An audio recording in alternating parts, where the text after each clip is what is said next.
Hello! Welcome back sa ating YouTube channel. This is Gabby's Vlog for our latest vlog tungkol po sa recap of Team Philippines sa Paris 2024 Olympics. But subscribe na to our YouTube channel. Gusto mag-likes, shares, comments, and views abutin ng 500 subscribers. If supported natin sa social media account. For our title of our latest vlog, 100 taon laban para sa Brian. Latest vlog 277 and episode 277. Here's your vlog.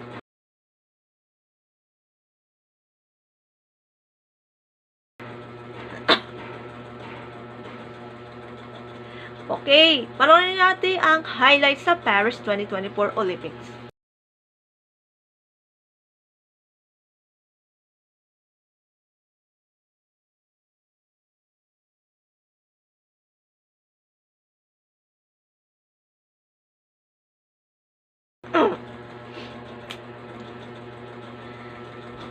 Okay, eto na. 22 athletes mula sa Pilipinas ay nakalahok na sa Paris 2024 Olympics from July 26 until na yung araw na ito, August 11.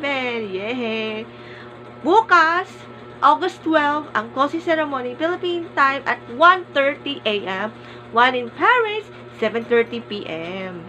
Yan. Now, here are the athletes in alphabetically order in sports. In alphabetically. Sa athletics, si John Calvan finish pero did not start. But congratulations. Did not start sa sa para wildcard. Another wildcard, Lauren Hochman finish at pababa ng ng pa 36th place or pick team sa ating wildcard round. Did not advance to semis. EJ Obiena almost but quiet with 4th place finisher. Sayang, medal na sana, almost in a medal, podium finish. Ayan. Sa boxing, hindi siya kasali si Yumi Marshall, siya kasi Hergin, yung first timer. Okay, here is.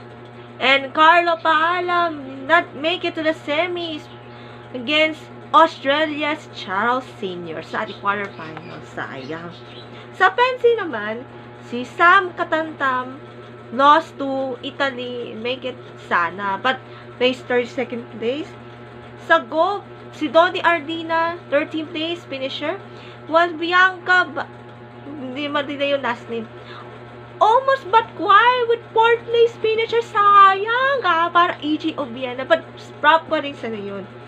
Sa gymnastics, we have Alea Penegan,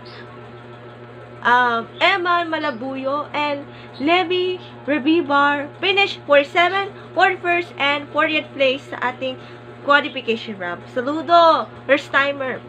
Sa judo, si Kiyomi Watanabe, sayang, di napasok. Joanny Gelgaco, 20 place sa ating rowing women's tournament. Sa swimming, si Jaron Hodge did not make it to the next round with 36th place, while Kayla Sanchez in qualifying round, 50th place lang siya. Pero new record nung elimination. Pero did not in semis. Congratulations. And for weightlifting, John Seniza and Vanessa Sano did not finish. Hirap talaga mag 100 something. Nako. Nice injury. Saludo. And Henry Aldon, 6th place lang siya sa ating women's 59 kg weightlifting class. And here are the medalists. Start with Ira Villegas. First time sa Olympics. Nanalo ng bronze along with Turkish boxer. Westy Petition, congratulations! Yes, congrats! With Kazakhstan, nabigyan ng medalya pala kay Mikey Kowanko Jaworski. Uy, I can live, I can fly. Congrats!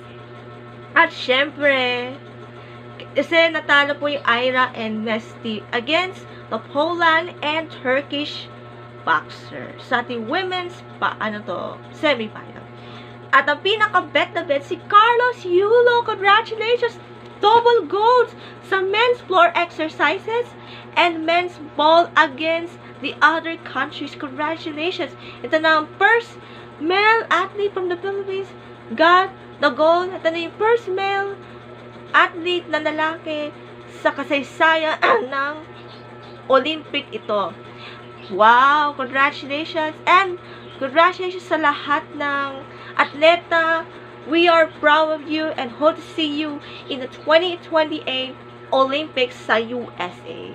Good luck and congratulations. And latest vlog and see you next vlog. Bye. God bless.